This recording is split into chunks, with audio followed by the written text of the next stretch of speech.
Yep. Sounds familiar? I bet yes, if you click on this video. I want to talk about an old PS1 game, and my nostalgia attached to it. What is nostalgia? I got you covered. Nostalgia. A feeling of pleasure and also slight sadness when you think about something happy that happened in the past. Aka, the feeling and emotion are the same for everyone, but the memories are unique to each person. That's why it's a feeling so special. I had many memories, but right now, there is a specific one that I want to talk about. The bittersweet trauma known as Heart of Darkness.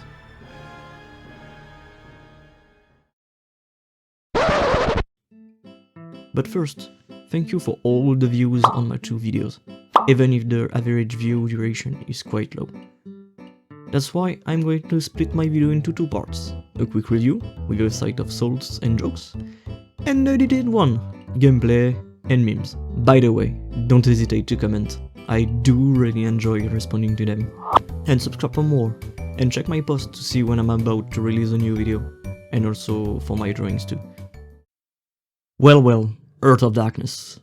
It's an old game released in 1998 by Amazing Team, some French developers, the same ones that did Another World.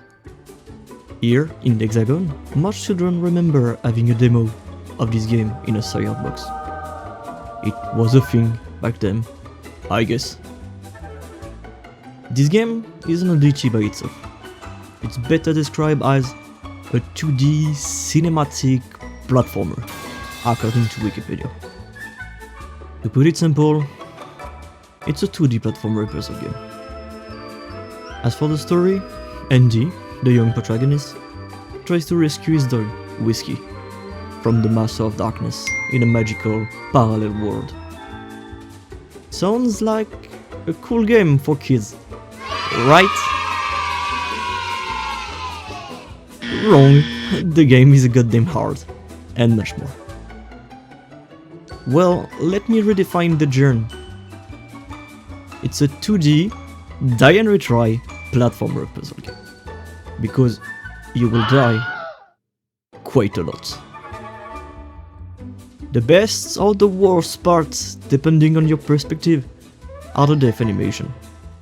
Being crushed, devoured, incinerated, broken neck, and much more. The irony is that the game is rated PS3 for everyone. The only reason I see for such a rating is probably something like this happened. And then the boy goes pew pew pew pew pew, rescue his dogs, and defeat the Master of Darkness. Okay, so instead of a princess, it's a dog, right? So it's like Mario? Not really. It's kinda different. Let's rate it +3 for everyone, and we call it a day, right? Okay! Nonetheless, the game deserves credit for all the efforts put into the art style, the world, level design, animation, and cinematics. And oh Boy. over 30 minutes of animated cinematics. It was really crazy at the time. In comparison, Final Fantasy VII is about 47 minutes of cinematics. Well, gameplay wise, the first part of the game is intense, the one in the demo. In fact, if you think about it, it's a tutorial in disguise. How to jump and long jump, how to fight the shadows enemies by weapon or the environment, like the lights, and how to climb. It's a bold move, and I think it's part of why the game is so memorable and sticks to players who played it.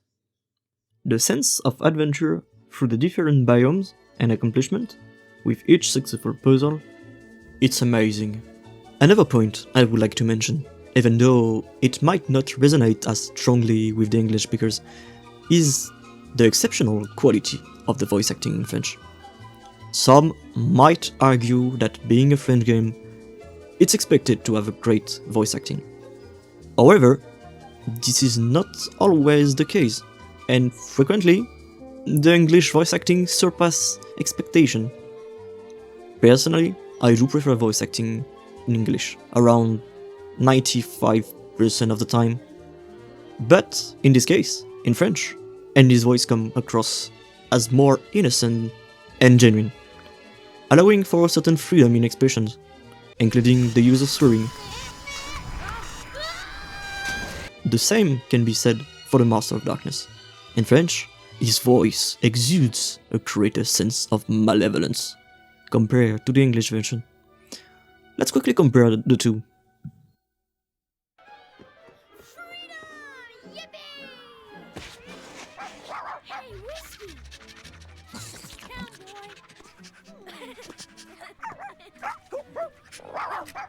Wanna wear my hat again? There.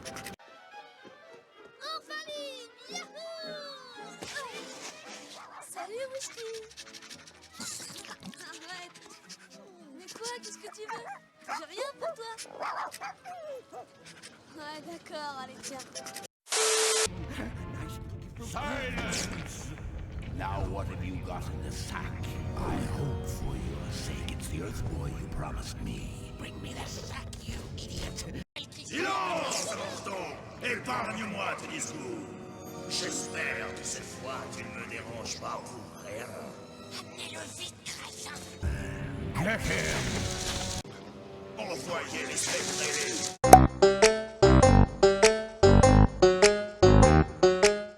To sum it up, this game might not be everyone's cup of tea. It's old and a bit challenging. However, you can give it a shot and judge by yourself. Perhaps play it during a gaming night party, turn it into a drinking game, with a penalty each time the player dies. Just be cautious, do not get drunk. That's my only advice. Honestly, I got pretty frustrated while recording this video, but it was worth it. In the end, I even laughed at some of my death and myself. In conclusion, it's a nice old game that's ready to kick your ass, even today. I'm currently working on my next Heart of Darkness video, the funny edited one. Currently, I'm halfway through the game, starting the second disc. And by the way, this video took me around 6 hours of gameplay, 62 deaths, more than 10 hours of editing. See you until then, thank you,